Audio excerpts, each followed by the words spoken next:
രാജ്യത്തിന്റെ സുപ്രീം കോടതിയിൽ നിന്ന് കഴിഞ്ഞ വർഷങ്ങളിൽ വന്ന വിധികൾ എല്ലാം തന്നെ കേന്ദ്ര സർക്കാരും പ്രധാനമന്ത്രി മോദിക്കും അനുകൂലമായിരുന്നു.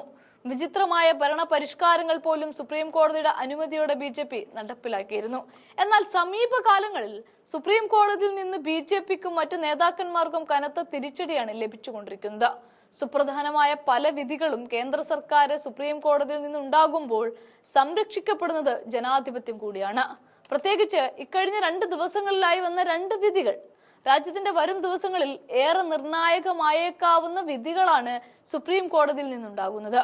BJP നേതാവും മുഖ്യമന്ത്രിയുമായ യോഗി ആദിത്യനാഥിന്റെ നേതൃത്വത്തിലുള്ള സർക്കാരിന് കീഴിൽ ഉത്തർപ്രദേശിൽ നിയമവാഴ്ച പൂർണ്ണമായും തകർന്നു എന്നായിരുന്നു തിങ്കളാഴ്ചത്തെ വിധി. സിവിൽ തർക്കങ്ങൾ ക്രിമിനൽ കേസാക്കി മാറ്റുന്ന നടപടി പരിശോധിച്ചാണ് നിയമവാഴ്ച സമ്പൂർണമായി പരാജയപ്പെട്ടെന്ന് സുപ്രീം കോടതി വിലയിരുത്തൽ ഉണ്ടാകുന്നത്. ഇത്തരം നടപടി തുടർന്നാൽ പിഴ ഈടാക്കുമെന്നും മുന്നറിയിപ്പ് സുപ്രീം കോടതി നൽകിയിട്ടുണ്ട്. ഉത്തർപ്രദേശിൽ ദിവസവും വിചിത്രവും ഞെട്ടിക്കുന്നതുമായ സംഭവങ്ങളാണ് ഉണ്ടാകുന്നത്. സിവിൽ കേസുകൾ ക്രിമിനൽ കേസുകളായി മാറ്റുന്നു.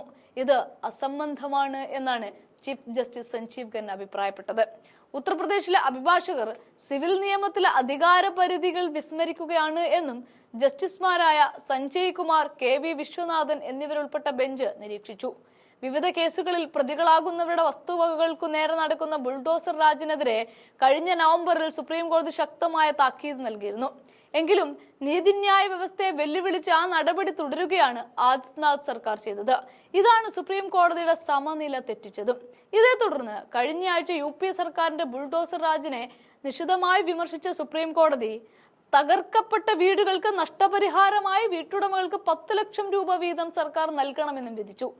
കുറ്റാരോപിതരെ വ്യാജ ഏറ്റുമുട്ടലുകളിലൂടെ വധിക്കുക, വിചാരണയ്ക്കോ ശിക്ഷാവിധിക്കോ കാത്തുനിൽക്കാതെ പ്രതികളുടെ വീടുകളും സ്ഥാപനങ്ങളും ബുൾഡോസുകൾ ഉപയോഗിച്ച് ഇടിച്ചു നിരത്തുക, പ്രതിഷേധിക്കുന്നവർക്കെതിരെ കേസെടുക്കുകയും ലക്ഷക്കണക്കിന് രൂപ പിഴയടക്കാൻ ആവശ്യപ്പെടുകയും ചെയ്യുക എന്നിങ്ങനെ നിയമവിരുദ്ധമായ നടപടിക്രമങ്ങളാണ് ഉത്തർപ്രദേശിൽ നിന്ന് നിരന്തരം പുറത്തു വന്നുകൊണ്ടിരിക്കുന്നത്.